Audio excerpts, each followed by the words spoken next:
ఇప్పుడు ఏం చేస్తానంటే నేను బంగాళదుంపలు ఉడకబెట్టేసుకున్న బంగాళదుంపల్ని ఇలా కట్ చేసి పెట్టుకున్నాను. మరీ చిన్నగా కాకుండా, ఎందుకంటే ఇప్పుడు మనం కలిపేటప్పుడే ఆల్రెడీ అవి మ్యాష్ అయిపోతాయి కాబట్టి ఇలా మొత్తం అంతా కలిపేసుకోవాలండి.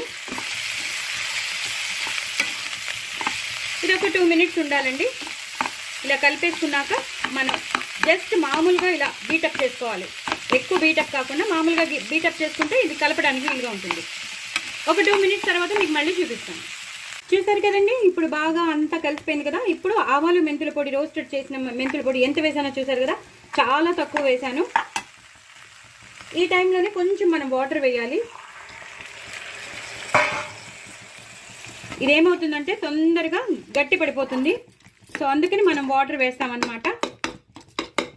ఈ టైంలోనే మనం హైలో పెట్టేసుకోండి.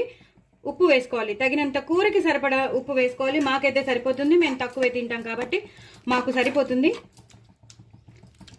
ఇలా కొంచెం ఇలా అనేసుకోవాలన్నమాట. మరీ పెద్ద పెద్ద ముక్కలు ఉన్న చోట అనేసుకోవాలి. ఇది ఒక్కసారి దగ్గరికి వచ్చేసాక మీకు మళ్ళీ చూపిస్తాను. చూసారు కదండి, మనం ఎక్కువ పచ్చిమిరపకాయలు వేసుకుని చక్కగా చేసేసుకున్నాం. ఎంత దగ్గరికి వచ్చేసిందో చూసారా. నేను ఇందాక చెప్పాను కదా దగ్గరికి వచ్చేస్తుందని.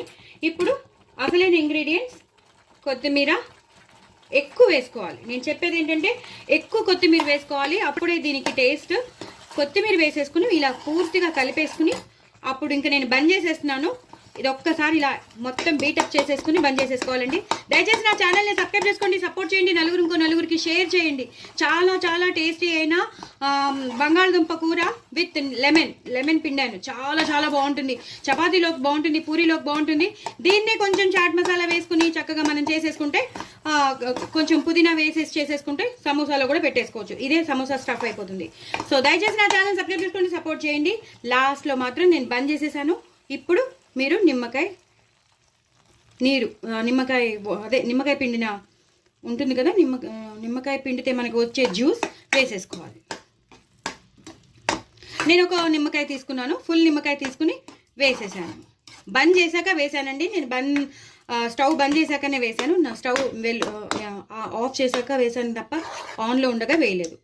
అంతేనండి, అయిపోయింది. నా ఛానల్ మాత్రం సబ్స్క్రైబ్ చేసుకోవడం అస్సలు మర్చిపోవద్దు. పిల్లలైతే చాలా ఇంట్రెస్టింగ్గా తింటారు, చాలా టెంప్టింగ్గా ఉంటుందండి. బాయ్ అండి.